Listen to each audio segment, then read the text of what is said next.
In part 2 of our urethane cement series, we'll be completing the installation of the urethane cement floor by installing a cementitious aliphatic urethane top coat. Aliphatic urethanes offer many benefits that help protect the urethane cement. These benefits include UV resistance, abrasion resistance, chemical resistance, superior stain protection, and color retention.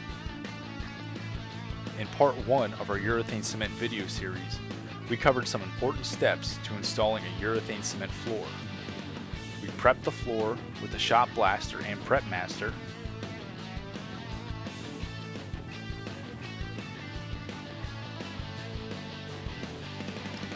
We keyed the transitions. We keyed the drains. We installed transition strips.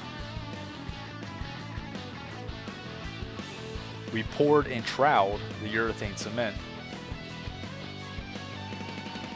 And then we broadcasted on top of the urethane cement with sand.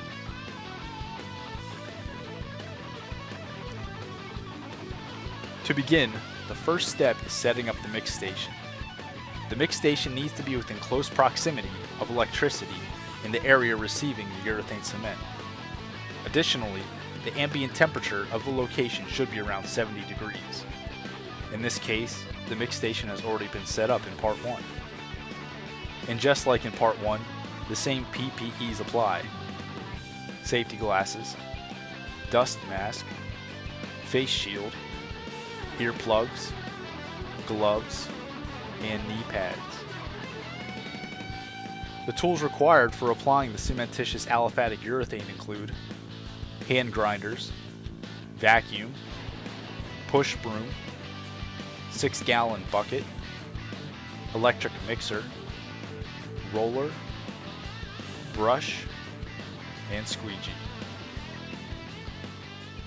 After setting up the mix station, the installers will prepare the floor. At this time, the urethane cement has had one full day to cure. We can now sweep the sand from the surface. After sweeping the broadcast, the drains will need to be detailed into a flush surface. Additionally, the transition and transition edges will also need to be detailed into a flush surface.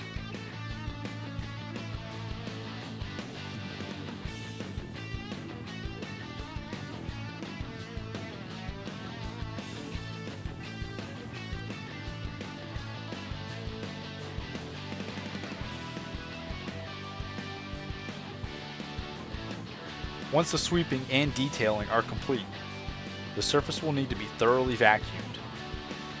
Any loose debris left on the surface can impair the top coat's ability to adhere, so it is important to vacuum as much debris as possible.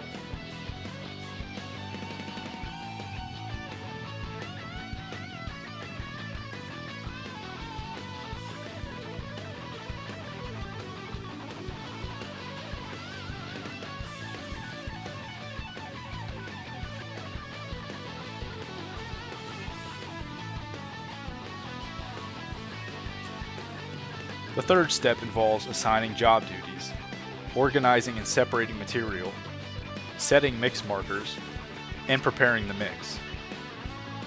The job duties include the mixer, the runner, the installers, and the install leader.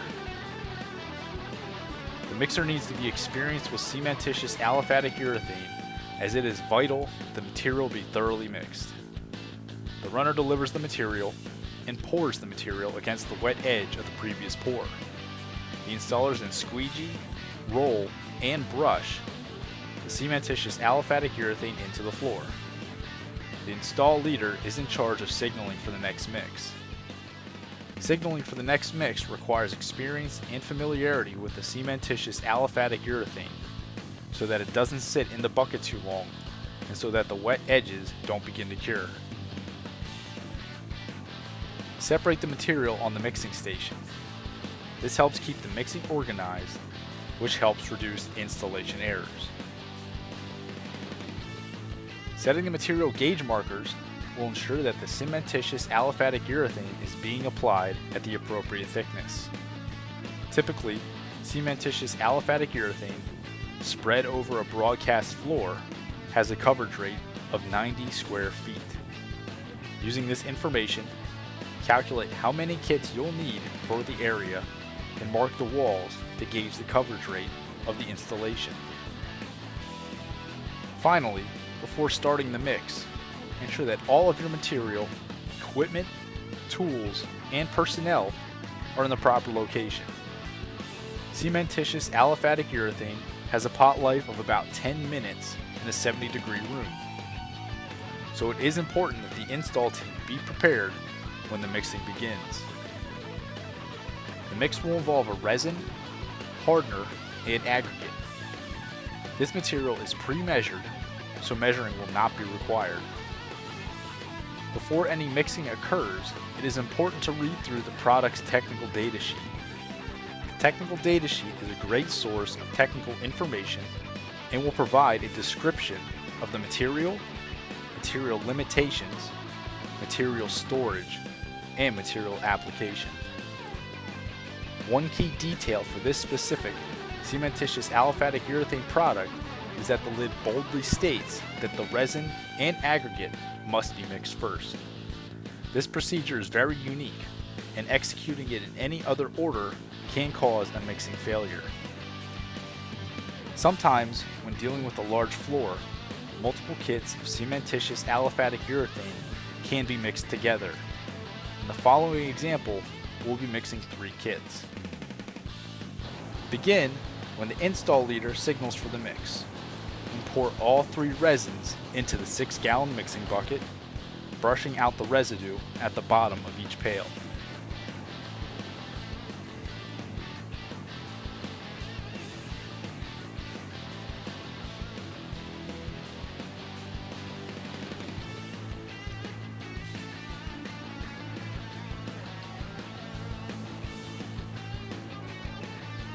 Then, pour all 3 aggregate bags into the 6-gallon mixing bucket.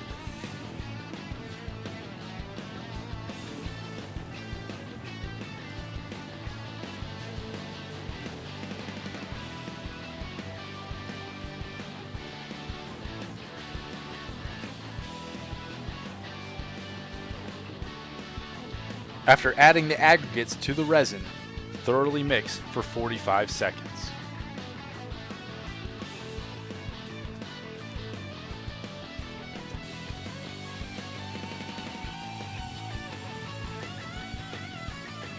After mixing for 45 seconds, add all 3 hardeners into the mix, then mix thoroughly for another 45 seconds.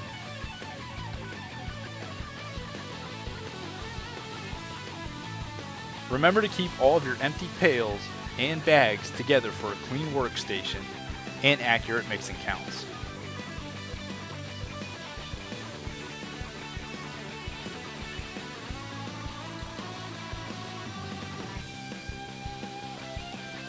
Once the mix is complete, the runner will deliver the material to the application location and pour the material against the wet edge of the previous material.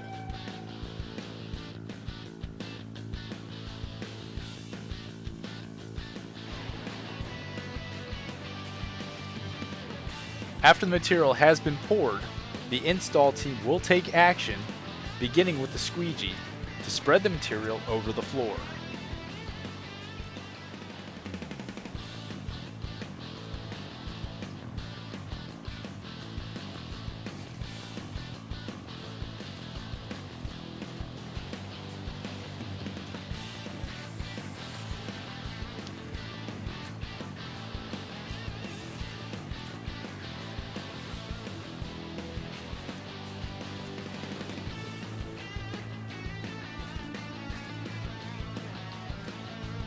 After the material gets spread, the roller evens out the material over the floor, blending it together for a seamless finish.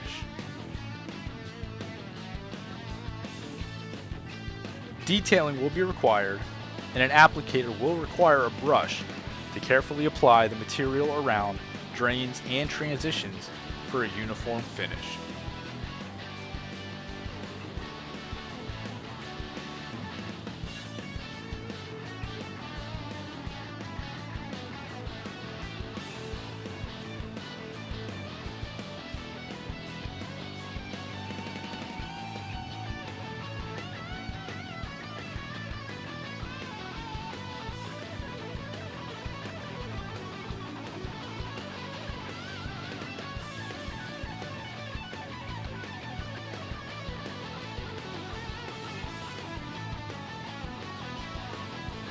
The details are clear. The cementitious aliphatic urethane top coat offers another layer of protection by resisting UV light, chemicals, abrasion, and offering superior stain resistance. It's important to take the appropriate steps to maximize the floor's lifespan, which will ultimately determine the success of the installation.